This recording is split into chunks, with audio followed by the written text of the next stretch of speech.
Get down now. Those 2 words, that's all it took to change everything. Laurel had been carrying a tray of desserts, creme brulee for table 9, 2 chocolate fondants for the couple by the window, when she heard it. Not the words themselves, not at first. What she heard was the sound underneath them, the faint, unmistakable click of a gun being cocked beneath a jacket. She'd grown up in a house where her father kept a revolver in the nightstand drawer. She knew that sound the way other people knew the creak of their own front door. Her body moved before her brain caught up. The tray hit the floor, the creme brulee shattered, and Laurel threw herself sideways, crashing into the man seated at table 7. A man she had served exactly once before, a man whose reservation was listed only as V. Morrow Party of One, a man who had ordered sparkling water and the lamb and had barely looked at her all evening. The shot went wide. She felt the heat of it pass her shoulder, heard the bullet punch through the wall behind where he'd been sitting. Then there was screaming, then there was chaos. Then there was the weight of Victor Morrow's hand gripping her arm so hard she felt it in her teeth. "Stay still," he said quietly, like they were having a conversation, like there wasn't a gunman 15 feet away. "Don't move. Let my people handle it." She found out very quickly. Laurel Dean had been waitressing at Alara for 2 years, 8 months, and, on that particular Thursday night, 16 days. She knew because she'd been counting, not because she loved the job. She didn't love it. She loved the tips, which were generous because Alara was the kind of restaurant where people paid $300 for a meal and felt good about leaving 40%. She needed those tips the way some people need oxygen, maybe more. Her mother, Helen, had been diagnosed with early-onset Parkinson's 18 months earlier. The tremors had started slowly, a shaking coffee cup, a stumble on the back porch steps, and then, with frightening speed, had become something bigger, something that required medication, specialist appointments, and eventually a part-time aide 3 days a week. Helen was 61 years old, stubborn as a fence post, and absolutely refused to consider any kind of assisted living. "I will die in my own house," she told Laurel every time the subject came up. "No one's asking you to die anywhere," Laurel would answer. "Then don't bring it up." So Laurel worked. She worked doubles when she could get them. She picked up shifts from other waitstaff.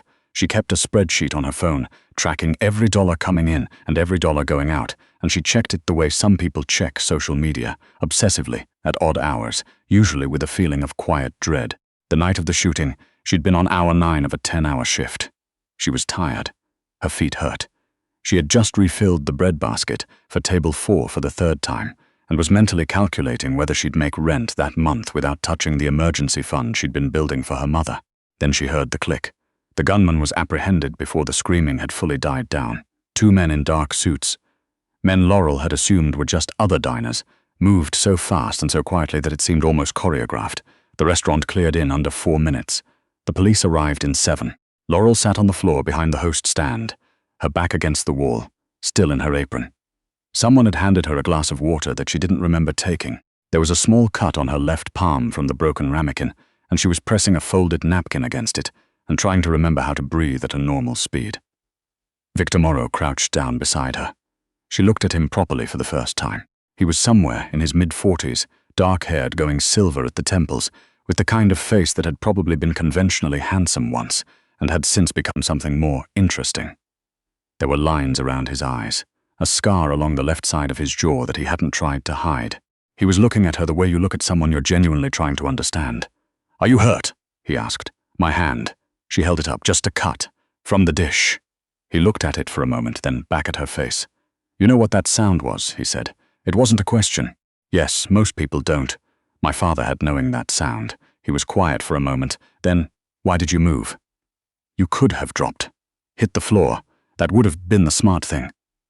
Laurel thought about it. "I don't know," she said honestly. You were sitting down. You were right there. I thought if I put myself between you and the angle." She stopped. "I wasn't really thinking. My body just did it." He nodded slowly, like she'd said something that confirmed something else. "What's your name?" "Laurel. Laurel Dean." "Mr.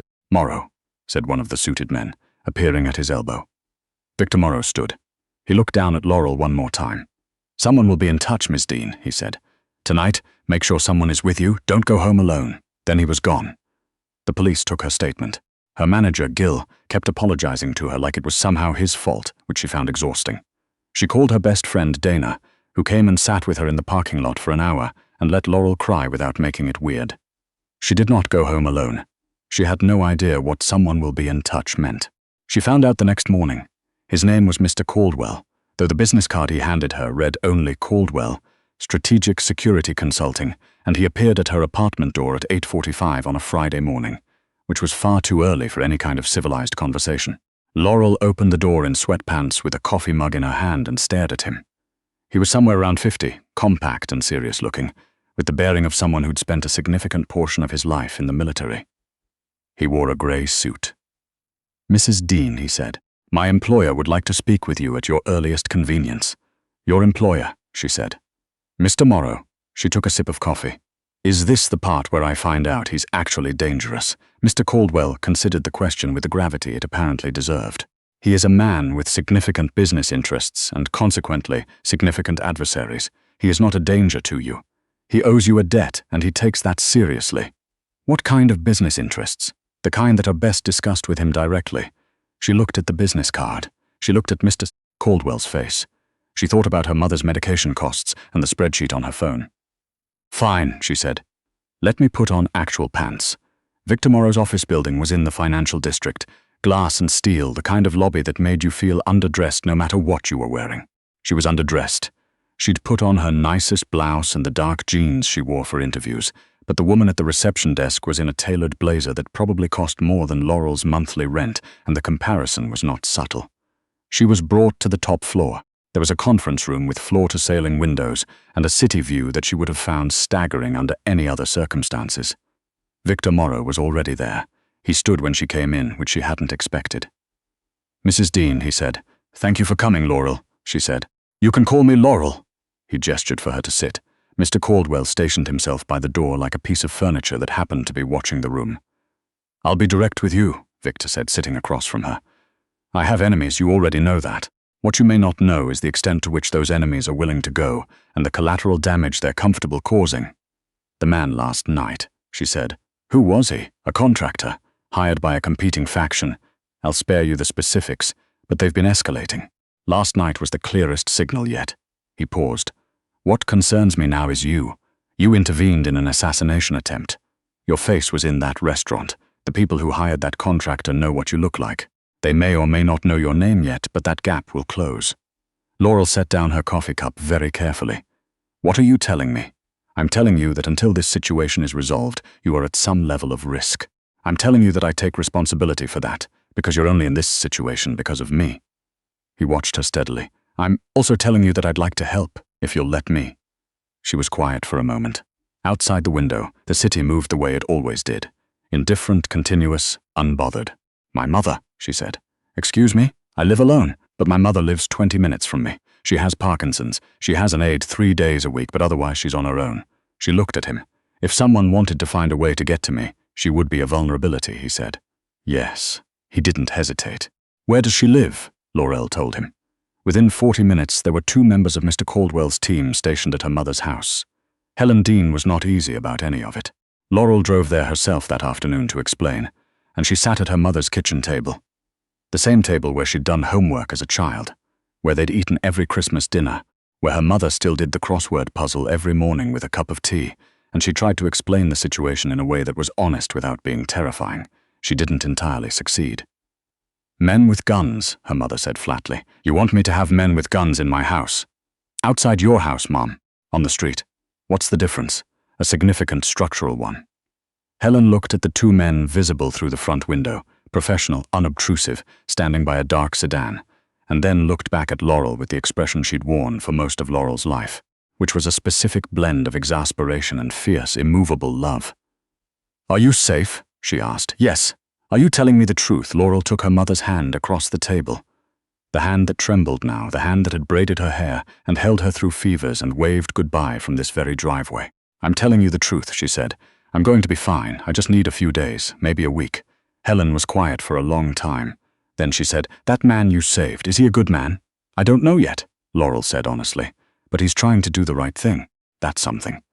Her mother squeezed her hand. "All right," she said, "but I want their names. The men outside. I'm not having strangers outside my house without knowing who they are." "I'll get you their names, Mom, and tell them I'll bring coffee out at 9. It's cold." What followed was strange in the way that only real life can be strange, not dramatic exactly, just surreal and inconvenient and oddly intimate. Laurel was not held anywhere. She was not in any formal protective custody. What Victor Morrow offered was more practical than that. A security team that maintained a discreet presence, a safe apartment she could use if she felt uncomfortable going home, and, most usefully, information about what was actually happening and what was being done about it. She stayed in the safe apartment for the first 2 nights because she was honest enough with herself to admit she was scared, and the apartment was on the 14th floor of a building with a doorman and 2 security cameras in the lobby, and those things helped. On the 3rd day, she went back to her own place. The security team adjusted accordingly. She barely saw them, which was the point. Victor Morrow checked in each evening. Not through Mr. Caldwell personally. A brief phone call, sometimes no more than 5 minutes. How are you? Is there anything you need? Your mother is fine. My team confirmed she had dinner. Her aide came at 2 o'clock. Practical updates, delivered in his direct, unhurried way. She started to look forward to those calls in a way she found inconvenient to examine too closely. You don't have to check in yourself, she told him on the 4th night. Mr. Caldwell could do this. Caldwell is efficient, Victor said. But this isn't his responsibility, it's mine. What exactly is your responsibility here? A pause. You put yourself in front of a bullet for me. I think that earns a 5-minute phone call. She laughed. She hadn't meant to. It wasn't. I mean, I didn't plan it, I know. That's what makes it remarkable. She was quiet for a moment. What exactly do you do? She asked. And I want an honest answer this time. Not the version you give people when you want to avoid the specifics. He was quiet for long enough that she thought he wasn't going to answer. I run several legitimate businesses, he said finally. Transportation, logistics, commercial real estate, a private equity fund. These are real things that make real money and employ real people. They are also, in some cases, connected to other kinds of operations that are less clean, criminal, in the technical legal sense. Some of them, yes. She absorbed that. Okay, she said, okay. I'm not naive. I grew up in this city. I know what the financial district looks like from the outside, and I know what it can look like from the inside. She pulled her knees up to her chest on the safe apartment couch. I just wanted you to tell me the truth. And now that I have, now I know what I'm dealing with. Another pause. When he spoke again, his voice was different, quieter, stripped of whatever professional gloss he usually kept on it. I'm not someone who deserves what you did, Laurel. I want you to know that I know that. She thought about that for a long time after she hung up. The resolution came on day 9. She got the call from Mr. Caldwell at 11 in the morning. He told her, in precise and bloodless language, that the parties responsible for the contracted attack had been identified and addressed, that a mutual agreement had been reached through appropriate intermediaries, and that, as of that morning, the active threat had been neutralized. What does addressed mean? Laurel asked. It means they won't be troubling Mr. Morrow, or you again. She didn't push it. Some questions had answers she didn't need to carry around with her. She went to her mother's house that afternoon, sat in the kitchen with a cup of tea while Helen made her eat a proper lunch, which was the most normalized thing that had happened in 9 days. The security team outside had already pulled back, reduced to a single car that would rotate out by evening. It's over, her mother asked, sitting across from her. It's over. Helen nodded, the way she nodded when she was filing something away into the category of things that happened that we don't need to talk about further. Then she looked at Laurel over the rim of her mug. And the man? Victor? What about him? What happens now? Laurel picked at her sandwich. I don't know. I assume I go back to work, back to normal. Is that what you want? She thought about the phone calls, about the way he'd crouched on the floor of the restaurant to ask if she was hurt, about this isn't his responsibility, it's mine, about the way he'd told her the truth when she'd asked, even when the truth was uncomfortable. I don't know what I want, she said. I haven't had time to think about what I want. Helen made a sound that was not quite a laugh. You know what I've learned getting older. You never have time. You just have to decide anyway. Victor Morrow called that evening at his usual time. Mr. Caldwell told me the news, Laurel said when she picked up. Good, I wanted to tell you myself, but Caldwell was faster. A pause. How are you? I don't know yet, she said honestly. I think I've been running on adrenaline and I haven't processed any of it. That's understandable. My mother wants to thank you, Laurel said. She's been asking me when she can meet the man who kept her house stocked with good coffee and sent polite men who learned all her neighbors' names. There was a warmth in his voice when he answered that she hadn't heard before. Tell her the thanks go the other way. She won't accept that. No, he said. I don't imagine she would. Laurel sat on the edge of her bed in her own apartment, in her own clothes, with the window cracked and the sound of the city coming in the way it always did. Traffic and voices and the particular low hum of a place that never entirely went quiet. It felt real again, in a way it hadn't for 9 days. "I want to ask you something," she said. "Go ahead." "The night at the restaurant, when they'd just taken the gunman away and you crouched down next to me on the floor, you looked at me like you were trying to figure something out. What were you trying to figure out?" Victor was quiet for a moment. "I was trying to understand," he said slowly, "why a woman who didn't know me, who owed me nothing, who was exhausted and underpaid and had every reason to drop to the floor and protect herself, why she moved toward me instead of away." "And what did you decide?" "I decided," he said, "that some people are built differently, that there are people in the world who have this quality, call it instinct, call it character, where caring about someone else is just the first impulse, not the considered impulse, the first one." A pause. "I don't meet that very often. In my line of work, I essentially never meet it." Laurel was quiet. "I wasn't trying to make you feel seen," he added. "I know that sounds like something people say. I'm just telling you what I observed. You're not very good at accepting that someone might have just done a decent thing without there being a deeper explanation," she said. A short laugh. "No," he said. "I suppose I'm not. My world doesn't work that way very often. Maybe it should. Maybe." She lay back on the bed and looked at the ceiling. The city hummed outside.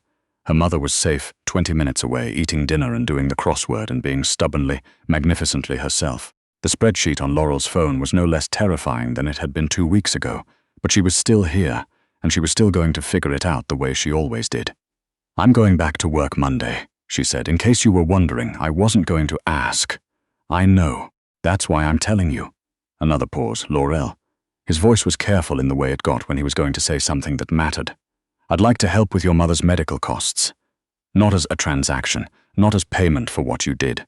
I'd like to help because I have the means and it would make a difference and—" He stopped. "Because I want to." She'd known it was coming. She'd turned it over in her mind for days because she was practical, and she had a spreadsheet and she was tired, and her mother needed medication that cost more than it should. She could say no. She could be proud about it in the way people were proud when they shouldn't be. "Okay," she said. "Okay? Yes. Okay." She pressed her fingers to her eyes. "Don't make it weird. I'll have Mr. Caldwell handle the paperwork." "Of course you will. Is that a problem?" "No," she said. "That's very you, actually." She could hear the smile in his voice when he said good night. She could hear that it was real. After she hung up, she lay there in the quiet of her apartment and, for the first time in a very long time, she let herself believe that things might actually be okay.